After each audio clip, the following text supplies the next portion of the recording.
Hi and welcome back to Cheeky Crypto Podcast. My name's Chris and it's fantastic to have you back with us for another podcast video. And in today's video, we're going to walk through the biggest headlines, the stuff that I believe everybody needs to be kept informed about that's happening right now in the crypto space. Some really big, interesting events have been happening.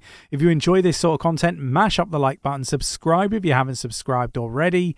Tapping that bell, selecting all the notifications so you never miss a video. And don't forget to jump down into the Discord. Link is in the description of this video. It's absolutely free to join. Lots of individuals in our community supporting one another navigate this space safely. I think there's over 7,000 people in the Discord. So definitely worth going and checking it out. Right, let's get down to the desktop. Okay, so we're going to start here, and Belarus looks to ban peer-to-peer crypto transactions to reduce fraud. The East European country is working on legislation to make it harder for fraudsters to get their hands on the proceeds of crime. So interesting stuff. I think there's probably better ways, right? Like, I don't see them putting a ban on, art dealing and stuff like that. I mean, other methods of like money laundering and so forth. So interesting to see this, and one to monitor, I believe. We got Poly Network attackers issue worthless billions in SHIB, BNB, BUSD in the latest crypto hack. An estimated $4 billion worth of malicious tokens issuance on the Poly Network will not bear much money for attackers due to low liquidity security precautions. So look, this is a really interesting one. If you have any crypto stored on this network, I would be removing it immediately. Definitely one to be aware of this. We go 𝗕𝗘. We are aware of Poly Bridge ongoing situation and are currently in contact with the Poly Network team to minimize the impact of attack and further asset in the situation, for example. So look, I think we need to be monitoring this stuff. I did put out a tweet earlier. I do kind of stick to my guns. I think that teams that are not learning, because this is basically at least my understanding is this is a hack where it's, I guess, utilized the lack of the number of people on a multi-sig, very similar to what we saw with Harmony 1 and the hack that happened there. Now, I think that we need to be putting a lot of pressure on these teams because they're not learning from the mistakes of other crypto projects in the space. There is no need for this sort of stuff to happen. There's projects like Lossless and other cybercrime projects, or cybersecurity, I should say, projects in the crypto space. Utilize them. There's no need for all of this to happen. If a hack happens, then there's no loss for individuals. So I think that there should be consequences for teams that allow this needless stuff to happen and impact people unless they make people whole again. So look, I'm not suggesting that prison time and stuff needs to happen for Poly Network team. But what I am saying is that if they don't make people whole again, then I think that there needs to be tough consequences for people. Let me know your thoughts and opinions on that in the comments below. Talking about, potential scams and scammers. Again, Logan Paul still hasn't refunded victims of his crypto video game scam, according to videos that have been put out recently from 𝗕𝗘𝗪𝗔𝗥𝗘 or 𝗕𝗘𝗪𝗪 or whatever his name is. What I would say is, there's a number of people that you could bucket up as scammers. I'm not suggesting Logan Paul is a scammer. Maybe this is taking longer than it should. Maybe he's not forthcoming with the information, or maybe he is just a scammer and is just scamming his community and doesn't give a shit. He seems to be making an awful lot of money from his Prime energy drink that is garbage, in my opinion. But look, this is my opinion, and look, I would be staying clear of anything that these individuals, do. I certainly wouldn't be following their lead and stuff like that. It's just my opinion.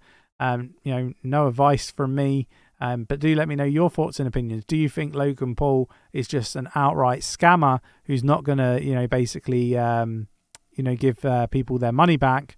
Or do you think this is just, something that's just taken an awful long time? Let me know in the comments below. We got XRP absorbs investors. Cash as crypto fund flows skyrocket with $124 million surge. So really interesting. You can see this all here, flows by asset.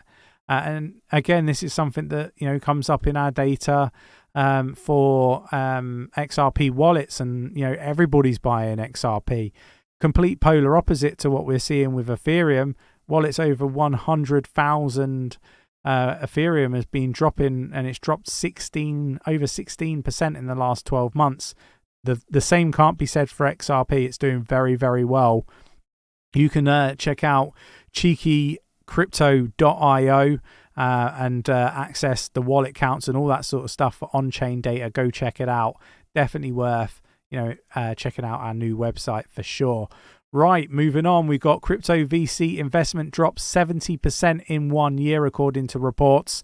What I would say is liquidity is drying up. Like, there is a lot of prominent influencers in the crypto space talking about liquidity being good, and that is absolute nonsense. It's not good. It's getting worse.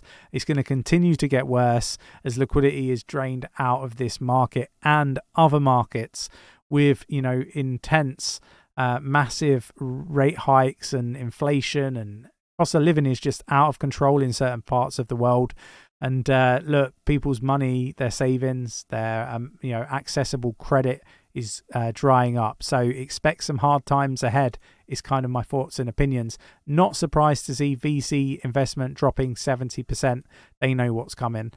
South Korea passes crypto bill for user protection. The bill marks the country's first step towards a digital asset legal framework, and we're seeing more and more of this. I think this is really positive. We've seen lots of nonsense from very big institutions saying that crypto is going to die, it's going to zero, and now look at them, they're all getting involved. They're all talking about legal frameworks. They're all getting involved in Bitcoin ETFs and mining and exposure to companies through stocks that have direct exposure to cryptocurrency. So really interesting stuff, but I think it's really positive for crypto. Singapore to require crypto firms to put users' assets into trust by the year end, right? So MAS is also working to restrict crypto service providers from facilitating lending and staking for retail customers, but not institutional ones. Again, closing the door. This is what they do. The big, wealthy people, that it's open to them. They can stake. They can make a passive income, but retail can't. Not aligned to this. Not agree in agreement with the approach. I think that it will backfire. What I have said, and I will continue to highlight, is I think that many countries and regulators are going to get it wrong before they get it right. So I'm expecting a few iterations of different frameworks to come to fruition. So look, it's better than no regulation, in my opinion, and no oversight. Thai SEC bans the use of customer crypto assets for lending and investment.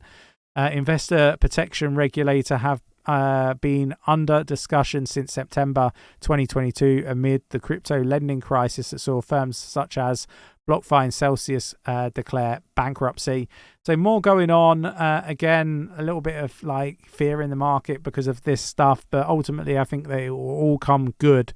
But in the short to medium term, I want to keep everybody up to date with everything that I'm seeing around the world that I think we should be watching and monitoring. I hope you enjoyed today's podcast. If you did, mash up that like button, subscribe if you haven't subscribed already, tapping that bell, selecting all the notifications so you never miss a video, and I will catch you in the next one. Take care.